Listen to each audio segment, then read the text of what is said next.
Бәріне сәлем достар. Сіздермен бүгін мен Клэш.kz арнасы. Және де маған бүгін не түсті деп ойлайсыздар? Я. Маған бүгін мега миньон түсті. Яғни мен түскен кезде мен скриншот жасап үлгерген жоқпын, себебі мен королевский сундукты тез басып тастаған болатын. Себебі мен уже 3 рет подряд жеңіске жетіп жатырмын, 4 рет даже. Сондықтан маған королевский сундук түсті. Соның ішінен маған яғни мега миньон түсті. Яғни мынау легендарный карта пламенный дракон дегеніміз ол 10 күннен кейін ашылады. Ал мега миньон маған бүгін түсті. Яғни ол не екен? Редкая карта, яғни рарка, 395 хпс бар, урон секунду 124, скорость атаки 1/3 секунд. Бізге кландағы жігіттерге саламат және де Ернұр деген жігіттерге түскен болатын. Енді біз қазір соны тестировать ететін боламыз, яғни дружеский бойда. Бұны кімнің орнына қоямыз десек, біз әрине оны обычный миньонның орнына қоятын боламыз.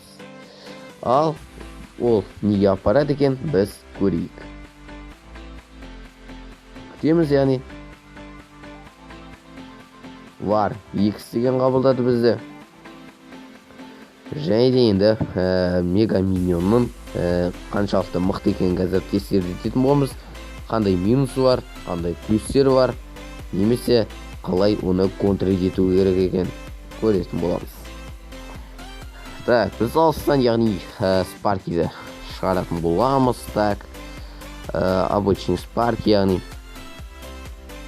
Так, содан кейін бұлай келемізді. Өте керемет істедік деуді от. Так, инферноны бүйтеміз. Өкінішке орай спаркиміз бірде-бір урон жасаған жоқ. Сондықтан гигантта біз алыстан жіберетін боламыз. Содан кейін біз қазір гигант мына жақ шамасында жеткен кезде яғни спаркимізді жіберетін боламыз. Спарки жіберуге болады деп ойлаймын. Және де біз қазір шахтерімізді жіберетін боламыз. Себебі біздің гигант урон алмас үшін. Ух ты! Керемет. Біздің противникте де спарки бар екен. Және де біз қазір өте керемет. Өте біздің қазір біздің мухамызды көріп отырып, қаншалықты мықты екенін. Өкінішке орай тағы да спаркиміз урон жасаған жоқ. Басына жасады ой деп ойлаймын. Себебі жаудың спаркиін сындырған кезде.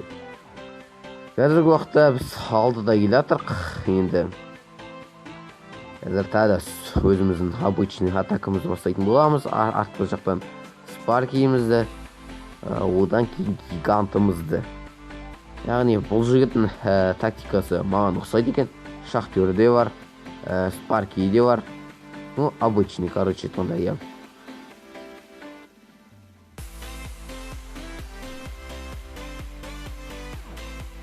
Так, біз яғни мына жерден өкінішке орай ол біздің алып қойды. Яғни айтсам болады. Давай. Өкінішке орай біздің неміз істеген жоқ. Қазір бізде сейф болады аудио. Я, сол да болды. Басшымыздан айырылып қалдық өкінішке орай. Так, ештеңе етпейді деп ойлаймын. Так, мына жерден біз огне қате жерден бар ғой. Өкінішке орай біз жеңілдік. Так, көрейік мұны сындырама. Плюс минустерін деген сияқты. Мега миньон нормально удар жасатқан жоқ. Сондықтан Варикс жеңді.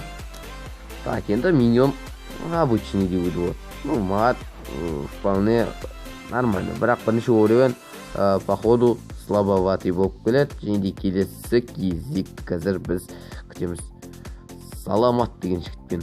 Походу осыған да түскен болатын миньон. Қазір ол да походу тестері дейтеді оймия бір жағынан. Так, яғни біз алыстан спаркиміз жіберетін боламыз. Так, ол сборщик эликсираны қойды. Және де біз қазір жақтан асық керекміз, бірақ жағынан да сегізінші уровень Royal гигантын жіберді. Опана, саған мен қайда жібердім фаще? Мына жерден мен жібергенім фаще қателік болды, себебі қазір мына главный башня, ой. Главный башняны главный башняны, яғни тигізді удар, иә. Ол біздің әрине қателігіміз болды, шахтерді дұрыс жібермегенбіз. Сондықтан тупо ват болып қалды. Так, алыстан біз гигантымызды жіберетін боламыз. Одан кейін мына жақтан мега миньонымызды, оның артынан огненный духтарды, содан кейін былай. Не? Мега миньон. Ты чё? Бір фаерболдан өле ма? Ё-моё. Енді мен жаңағы мега миньонын ондайды күткен жоқпын. Шок. Я көріп тұрғандарымызда мега миньон онша қатты мықты емес екен, яғни мықты болғанда оның уроны мықты, бірақ хпсы аз. Сонысы минус болып келеді. Әйтпесе былай нормально деуге болады. Ол Royal гигантын жіберді. Так.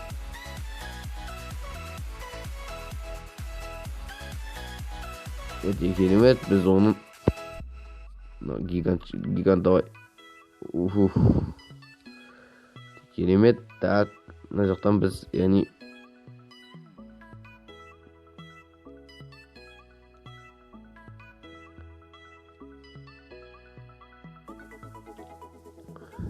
так, пока шол бізге нормально бір атака жасауға мүмкіндік бермей жатыр, өкінішке орай. Так, және де біз қазір решающий дейді. Сондай қазір біз атака шығуымыз әбден мүмкін деуге де отты.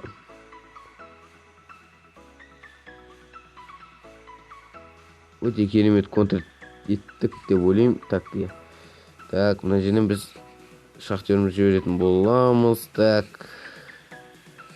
бізде өкінішке орай не жоқ, фаербол жоқ.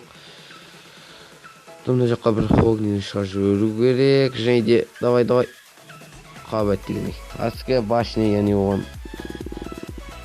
адская башняға не істемейтін болды. Так, мега миньонды неге жіберген бөлімді өлмеймін.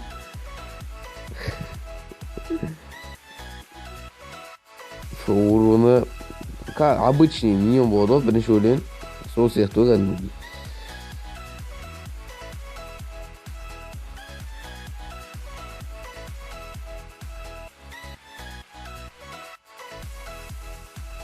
Так, ол әдемі бастап келе жатыр. Біздің эликсир кеткенімізді пайдаланып, бұл, яғни біздің спарки шығарғанымызды пайдаланып, бұл әдемі урон жасап жатыр. Так, давай. Өкінішке орай біздің әлі дұрыс атака жасай алмай жатыр. Так, мына жерден қазір походу білдім. Давай, атқа башына, давай. Қап, әттеген ай. Туф. Так, бізге қазір оның атқа башнясын балама дету қажет.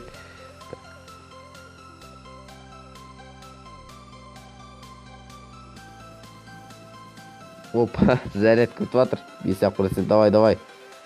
Туф, тәді урон жасай алмай қалдық. Өшкелей қазір оны біз коргигін күтетін боламыз.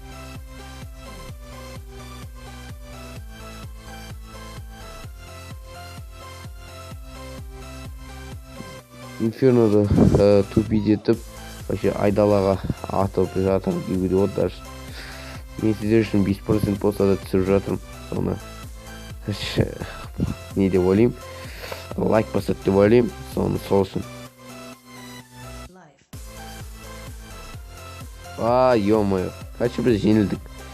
Жеңілгенде атқа башня қазір оған етпейтін, урон етпейтін болады.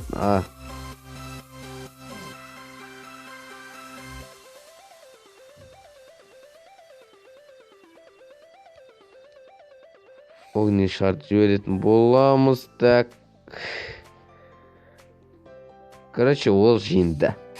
Өкінішке орай, бүгінгі видеода біз мега миньонды тестировать еттік. Екі атака жасады, екеуі де жеңіске апарып соқтырды.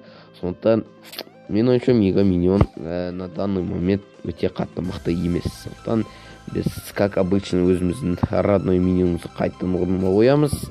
Ал миньонға айтарым характеристика маған қатты ұнаған жоқ. Обычный карта. Енді біз легендарный картаны күтетін боламыз.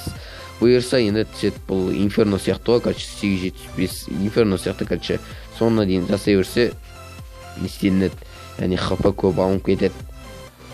Осымен осы сіздермен бүгін болған менің Clasher.kz арнасы. Амандықта жолыққанша келесі видеода кездескенше. Айтпақшы кланға кіріңіздер, 2400 плюс трофейден болды. Сіздерді күтеміз, короче айтқанда. Давайте, амандықта жолыққанша сау болыңыздар.